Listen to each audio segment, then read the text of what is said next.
Hi there, it's December the 11th.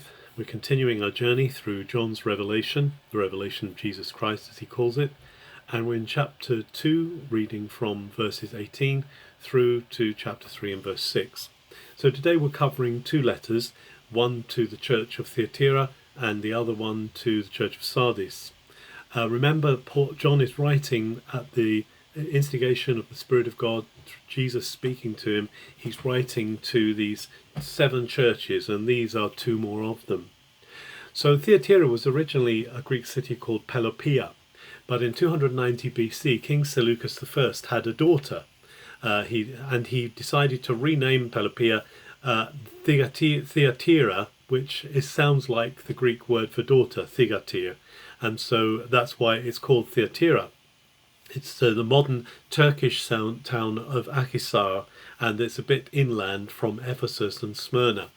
Now, there's a warm commendation by Jesus for the Thyatirans, for their faith and their patience, their love, and he's good things to say about them.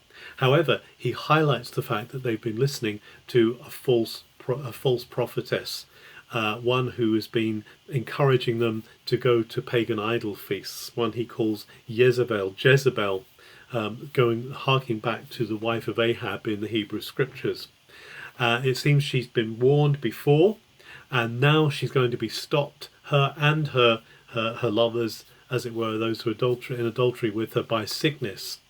And also there seems to be a strong element here of Gnosticism, that ideology, that philosophy of secret words getting us through to some divine power, and she's been teaching them some of these secret words. But the commendation for the Thyatirans is that they have not taken on board these secret words of Satan, these Gnostic passwords, which they've been encouraged to learn by this prophetess. And the Lord encourages them to persevere, to continue to keep going until he comes, because he says, to those who are victorious there will be given rule and power over the nations, and he will also give them the morning star, which brings dawn and daylight. And actually in Revelation, in the very last chapter of Revelation, is the last I am of Jesus. He says, I am the bright and morning star. So here it's saying they're being given something of the character and the power of Jesus. Moving into chapter 3, there's a message here, a letter to the church in Sardis. Sardis is modern Turkish Sart.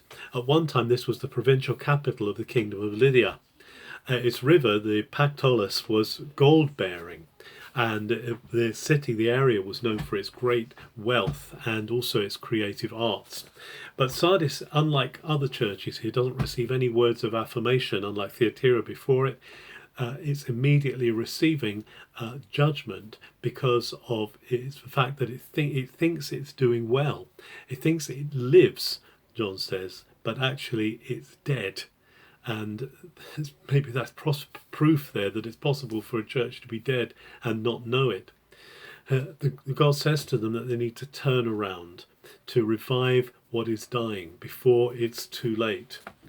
However, there are a few, says John, who have stayed clean, and those who have overcome here, these Tonikondi, the ones who are in victory, will be given white robes to wear. Perhaps, unlike others, will have their names inscribed in the Lamb's Book of Life.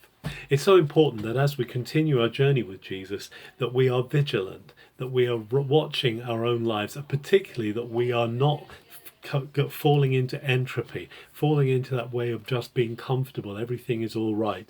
There's a constant provocation to us in Scripture to keep alive that first love which was talked about with Ephesus, and to make sure that we are really living the life that God has called us to live. Have a very good December the 11th.